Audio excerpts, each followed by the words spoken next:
చాలామంది ఇడ్లీలు చేస్తే గోడకేసి కొడితే రాళ్ల సౌండ్ వస్తుంది అంటూ ఉంటారు. మరి ఇడ్లీ స్మూత్‌గా రావాలంటే రవ్వ, పిండి అన్నీ పర్ఫెక్ట్‌గా ఉండాలండి. అలాగే కొలతలు కూడా పర్ఫెక్ట్‌గా ఉన్నట్లయితే ఇడ్లీ మనం తట్టి ఇడ్లీ యేసుకున్నా, మామూలు ఇడ్లీ యేసుకున్నా చాలా స్మూత్‌గా, మెత్తగా దూది లాంటి ఇడ్లీలైతే వస్తాయి. నేను తీసుకున్న ఇడ్లీ పాత్రలో ఈరోజు పర్ఫెక్ట్ కొలతలతో ఇడ్లీ చేయబోతున్నాను.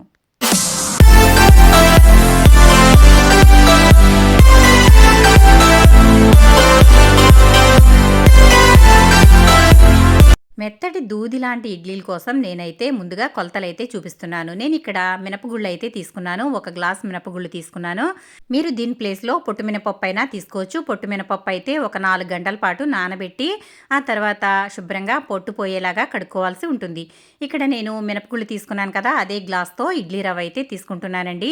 ఇడ్లీ రవ్వ తీసుకునేటప్పుడు కూడా మనము రవ్వ మంచిగా ఉన్నది తీసుకోవాలి.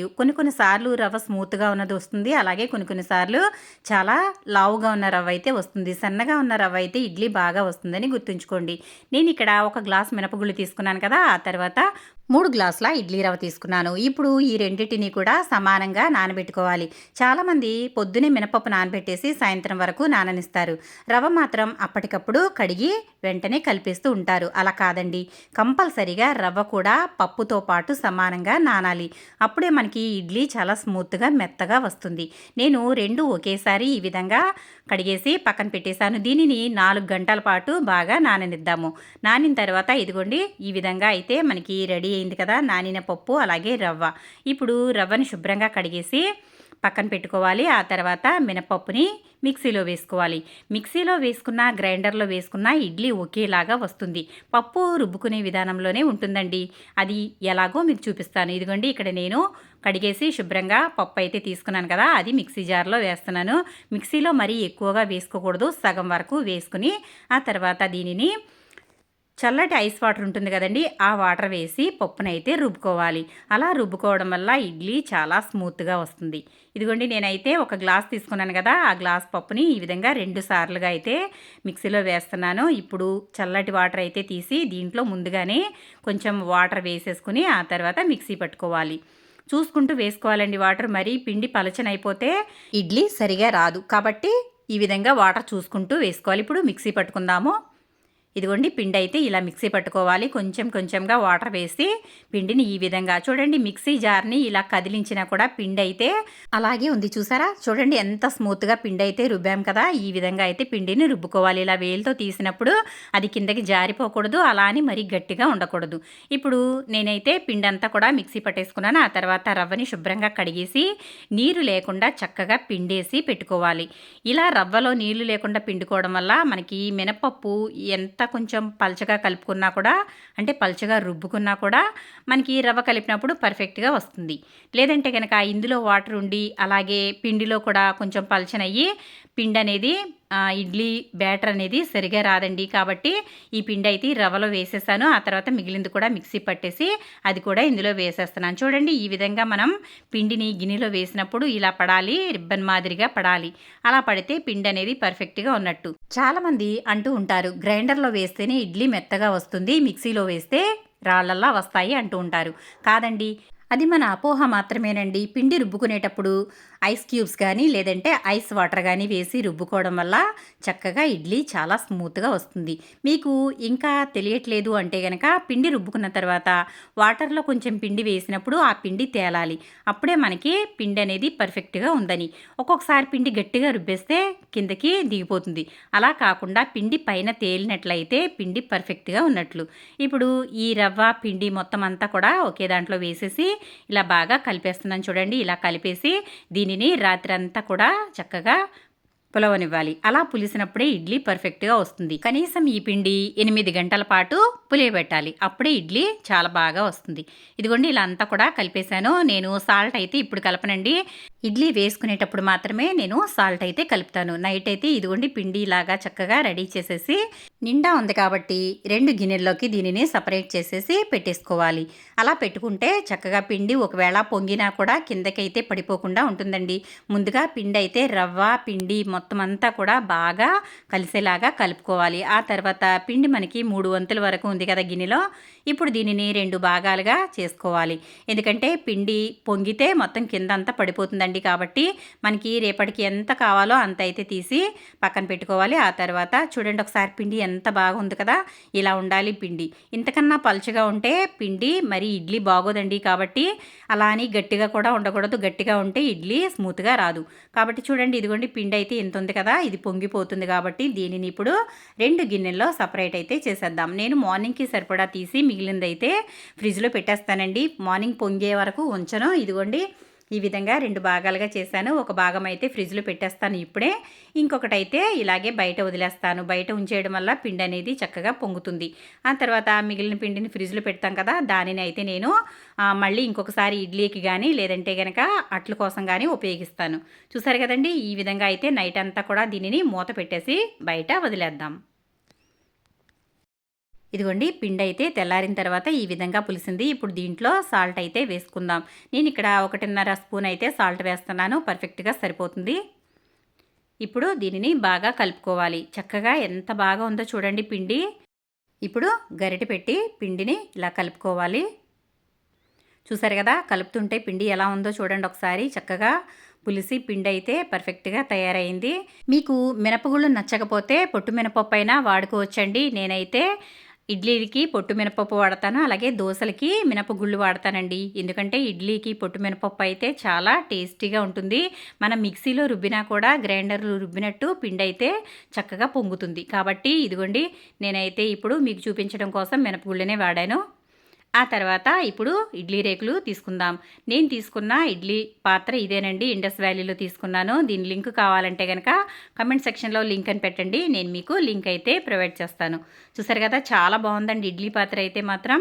ఇది ట్రైప్లే అండి. చక్కగా మనం ఈ గిన్నె విడిగా కూడా వాడుకోవచ్చు. దగ్గర దగ్గర ఒక 2 కేజీల వరకు కర్రీ అయితే ఉడుకుతుందండి. అంటే చికెన్ వండుకోవాలనుకుంటే 2 కేజీలు అయితే చక్కగా పట్టేస్తుంది. ఎవరైనా చుట్టాలు వచ్చినప్పుడు చాలా చాలా బాగుంటుంది. ఇలా పనికొస్తుందనే నేను ఇదైతే తీసుకున్నానండి. దీంట్లో నాకు 5 రేకులు అయితే వచ్చాయి. 2 ఇడ్లీ రేకులు వచ్చాయి. అలాగే స్టీమ్ చేసుకునే రేకు ఒకటి వచ్చింది. అలాగే 30 ఇడ్లీవి 2 రేకులు వచ్చాయి. మొత్తం 5 రేకులు వచ్చాయండి. కానీ 2 రేకులు మాత్రమే దీంట్లోకి మనకి ఒక్కసారి వాడుకోవడానికి 2 రేకులు మాత్రమే పడతాయి. ఇదిగోండి ఇంకా ఇడ్లీ పాత్రలో 2 గ్లాసులు వాటర్ అయితే స్టవ్ మీద పెట్టేశాను. ఆ తర్వాత ఇదిగోండి ఇడ్లీ రేకులను శుభ్రంగా కడిగేసుకున్న తర్వాత దీనికి ఈ విధంగా ఆయిల్ అయితే అప్లై చేసేస్తున్నాను. మీరు ఆయిల్ ప్లేస్లో నెయ్యి కూడా అప్లై చేసుకోవచ్చు. ఎందుకంటే చాలామంది ఇడ్లీల్లో నెయ్యి వేసుకుని తింటారు కదా. ఇంకా రేకుల్లో రాసేస్తే కనుక చక్కగా ఇడ్లీలో నెయ్యి వేసుకుని తినే అవసరం ఉండదు. ఎందుకంటే డైరెక్ట్గా మనం నెయ్యి అప్లై చేసేస్తున్నాం కదా, చాలా బాగుంటుంది. ఇదిగోండి ఇలాగ అయితే అప్లై చేసేసాను 2 రేకులు కలిపి. నాకు ఇక్కడ ఒక్కొక్క రేకుకి 7 ఇడ్లీ అయితే పడతాయండి. కాబట్టి 2 రేకులు 14 ఇడ్లీ సరిపోతాయి. చూసారు కదా, ఈ విధంగా మొత్తం అంతా కూడా నూనె అయితే అప్లై చేసేసాను. ఇప్పుడు మనం సాల్ట్ కలిపేసి పెట్టాం కదండి పిండి. ఇప్పుడు దాంట్లో ఇడ్లీ అయితే వేసుకుందాం. పిండి తీసుకున్నాను. ఆ తర్వాత ఇడ్లీ రేకులకి సరిపడా పిండి అయితే వేసుకోవాలి. ఎక్కువగా వేసేస్తే కనుక ఇడ్లీ పై రేకులు కూడా అంటుకుపోయి రేకులు చాలా చిరాగ్గా అయిపోతాయండి. కాబట్టి పిండిని సమానంగా మీడియంగా వేసుకోవాలి. కొంచెం తక్కువ వేసుకున్నా పర్వాలేదు, కానీ ఎక్కువ వేసుకోకూడదండి. ఎందుకంటే ఆ ఇడ్లీలు మొత్తం సైడ్కి అంతా అయిపోయి ఇడ్లీ షేప్ అనేది ఖరాబ్ అయిపోతుంది. కాబట్టి చక్కగా ఈ విధంగా అయితే పిండిని చూసుకుంటూ జాగ్రత్తగా వేసుకోవాలి. చూసారు కదా, ఈ విధంగా అయితే వేసుకున్నాను నేను. కొంచెం గ్యాప్ ఉంచానండి, ఎందుకంటే చెప్పాను కదా మొత్తం అంతా కూడా సైడ్కి వచ్చేసి అలాగే పై రేకులకి అంటుకుపోయి మొత్తం అంతా కూడా నీట్గా లేకుండా అయిపోతుందండి. అలాగే ఇడ్లీ షేప్ కూడా షేప్ అవుట్ అయిపోతుంది. కాబట్టి ఈ విధంగా సమానంగా వేసుకోవాలి. ఇప్పుడు ఒక రేకు వేసేసాను, ఇంకో రేకు కూడా అలాగే వేసేసుకోవాలి. ఈ విధంగా నేను చెప్పిన కొలతలతో గనక మీరు ఇడ్లీ వేసుకున్నట్లయితే చాలా పర్ఫెక్ట్గా దూదిలాగా వస్తాయండి. ఇలా వేసుకున్న ఇడ్లీలో కారపొడి కానీ, పల్లీ చట్నీ కానీ, శనగపప్పు చట్నీ కానీ, కొబ్బరి చట్నీ కానీ, సాంబార్తో కానీ దేంతో తిన్నా కూడా అస్సలు అద్దిరిపోతుందండి. ఎన్ని ఇడ్లీ తింటున్నామో లెక్క ఉండదు, అంత మెత్తగా ఉంటాయండి, కరిగిపోతాయి నోట్లో వేసుకుంటే.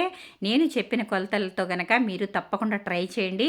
మీకు ఏ విధంగా వచ్చిందనేది కమెంట్ సెక్షన్లో కమెంట్ పెట్టండి ఫ్రెండ్స్. మన ఛానల్ ఫస్ట్ టైం చూస్తున్నట్లయితే కనుక తప్పకుండా సబ్స్క్రైబ్ చేసుకోండి, బెల్ అయితే యాక్టివేట్ చేసుకోండి. బెల్ యాక్టివేట్ చేసుకోవడం వల్ల మీకు నోటిఫికేషన్ అయితే ముందుగా వస్తుంది. ఇదిగోండి ఇంకా నేను 2 రేకులు ఇడ్లీలు వేసేసాను కదా, తర్వాత స్టవ్ అయితే వెలిగించేసాను. ఇక్కడ 2 గ్లాసులు వాటర్ వేసాం కదా, అవి ఇప్పుడు ఈ రేకులు అయితే పెట్టేసి ఒక 5 నిమిషాల పాటు దీనిని కుక్ అవనివ్వాలి. 3 నిమిషాలు హై ఫ్లేమ్లో, 2 నిమిషాలు లో ఫ్లేమ్లో పెట్టేసి దీనిని కుక్ అవనివ్వాలి. మూత అయితే పెట్టేద్దాము. ఒక రేకు పెట్టాను, ఇప్పుడు ఇంకొక రేకు కూడా పెట్టేసి మూత పెట్టేసి చక్కగా దీనిని ఉడికించేసుకుందాం. చూసారు కదండి, నేను తీసుకున్న ఇడ్లీ పాత్ర అయితే నాకు బాగా నచ్చింది. మీకు కావాలంటే కనుక, ఇది నేను పెయిడ్ ప్రమోషన్ అయితే చేయట్లేదండి, నా కోసం నేను ఇంట్లోకి తీసుకున్నది. ఇది చాలా బాగుంది, నాకు ఇది అన్ని రకాలుగా ఉపయోగపడుతుందని చెప్పి నేనైతే ఇది తీసుకున్నాను. అల్యూమినియం వాడకూడదని చెప్తున్నారు కదా, అందుకని చెప్పి మొత్తం ఇంట్లో అల్యూమినియం అయితే అన్నీ తీసేస్తున్నానండి. తీసేసి ఇంకా అన్నీ కూడా ఈ విధంగా స్టీల్వే మాత్రమే తీసుకుంటున్నాను. ఆ తర్వాత ఇడ్లీ ఒక 5 నిమిషాల తర్వాత రెడీ అయింది. ఇప్పుడు మూత తీసి చెయ్యి తడి చేసుకుని ఇడ్లీ మీద ఇలా ప్రెస్ చేయాలి. ఇలా ప్రెస్ చేసినప్పుడు చూడండి గుంట పడింది కదా, గుంట పడితే ఇంకా ఇడ్లీ ఉడకనట్టు. ఒకవేళ గుంట పడి అది మళ్ళీ మామూలుగా పైకి వచ్చేస్తే కనుక ఇడ్లీ రెడీ అయిపోయినట్లే. అలా అయిన తర్వాత స్టవ్ అయితే ఆపేసి దీనిని మూత తీయకుండా ఒక 2-3 నిమిషాల పాటు అలాగే వదిలేయాలి. ఆ తర్వాత ఇదిగోండి ఇడ్లీ పక్కకి తీసాను చూడండి ఒకసారి. ఇలా తీసిన తర్వాత దీనిని ఒక 2 నిమిషాల పాటు చల్లారనివ్వాలి. అలా చల్లారితేనే ఇడ్లీ పర్ఫెక్ట్గా వస్తుంది. లేదంటే మనం మూత తీయగానే ఇడ్లీ తీసేసామంటే కనుక ఇడ్లీ షేప్ అయితే రాదండి కరెక్ట్గా. కాబట్టి ఈ విధంగా ఒక 2 నిమిషాల పాటు దీనిని ఇలాగే వదిలేసిన తర్వాత ఇదిగోండి గరిటె తీసుకుని గరిటెని నీళ్ళల్లో ఇలా తడి చేసుకుని ఇప్పుడు ఇడ్లీ తీయాలి. ఇలా ఇడ్లీ తీస్తే చక్కగా పర్ఫెక్ట్గా వస్తాయి. చూసారు కదా, ఇదిగోండి ఇప్పుడు దీనిని ఈ విధంగా ఒక క్లాత్ పెట్టి తీసుకోవాలి. దీనికి ఈ ఇడ్లీ రేకులకి 3 హ్యాండిల్స్ అయితే ఇచ్చాడండి. ఆ హ్యాండిల్ పట్టుకుని ఇలా పైకి లేపి క్లాత్తో ఇలా పట్టుకోవాలి. ఇలా పట్టుకుని తీసేసి ఇప్పుడు ఇడ్లీ అయితే తీసేసుకుందాము. వేడి వేడి శుతిమెత్తని ఇడ్లీలు అయితే చూడండి ఎంత బాగా వచ్చాయి కదా, చాలా బాగా వచ్చాయి. తెల్లటి మల్లెపూల ఉన్నాయండి ఇడ్లీలు, ఎంత బాగున్నాయో కదా. తింటే కూడా అంతే బాగుంటాయండి, నోట్లో వేసుకుంటే కరిగిపోతాయి. మరి మీరు కూడా తప్పకుండా ఈ కొలతలతో ఇడ్లీ తయారు చేసుకోండి, చాలా చాలా బాగుంటాయి. ఇంకా మీకు ఏమైనా డౌట్స్ ఉంటే కనుక నాకు కమెంట్ సెక్షన్లో కమెంట్ పెట్టండి. కుకింగ్లో కూడా ఏదైనా డౌట్స్ ఉంటే కూడా కమెంట్ పెట్టండి ఫ్రెండ్స్, మీకోసం నేను తప్పకుండా మీ డౌట్స్ అయితే క్లారిఫై చేస్తాను. ఇదిగోండి ఎంత బాగా వచ్చాయి చూడండి ఇడ్లీ. ఇప్పుడు ఈ విధంగా తీసేసి నచ్చిన చట్నీతో కానీ, కారపొడితో కానీ, అల్లం చట్నీతో కానీ దేనితోనైనా సరే తినండి, అద్దిరిపోతాయి. ఈ విధంగా అన్ని ఇడ్లీలు తీసేసాను. చూసారు కదా ఎంత బాగా వచ్చాయి చూడండి. చక్కగా ఇడ్లీ కూడా సైజ్ పెద్ద పెద్దగానే వచ్చాయండి, ఎంత బాగుందో కదా.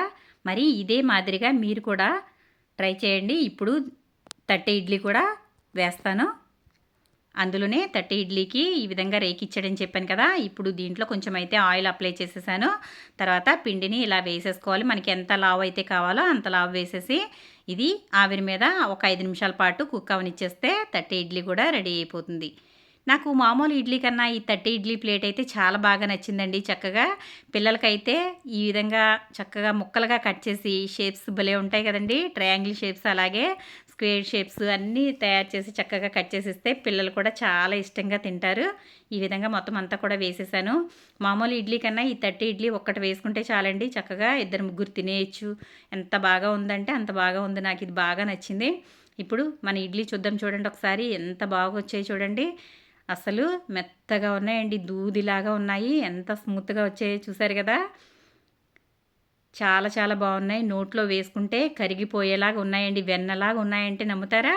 చాలా చాలా బాగా వచ్చాయి. మరి మీరు కూడా తప్పకుండా ట్రై చేయండి. ఇదిగోండి చూడండి అసలు ఎంత స్మూత్గా ఉన్నాయో చూసారా ఇడ్లీలు.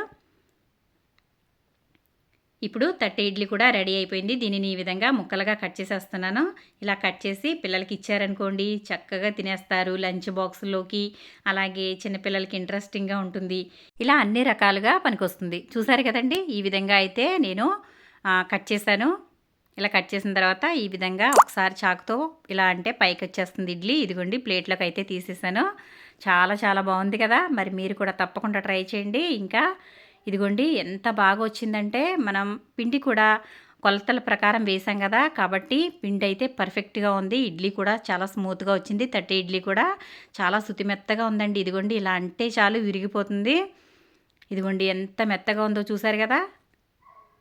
మరి నచ్చిందా? వీడియో నచ్చితే కనుక లైక్ చేయండి, షేర్ చేయండి, సబ్స్క్రైబ్ చేయండి. మరిన్ని మంచి మంచి వంటల కోసం సుగుణ వంటిల్లు ఫాలో అవ్వండి. ఇప్పుడు ఇంకా ఇడ్లీ అయితే రెడీ అయిపోయింది. తట్టె ఇడ్లీ, అలాగే మామూలు ఇడ్లీ, పల్లీ చట్నీతో, కారప్పొడితో వేడివేడి ఇడ్లీ పైన నెయ్యి వేసుకుని తింటూ ఉంటే ఇంకా స్వర్గం కనపడాల్సిందేనండి.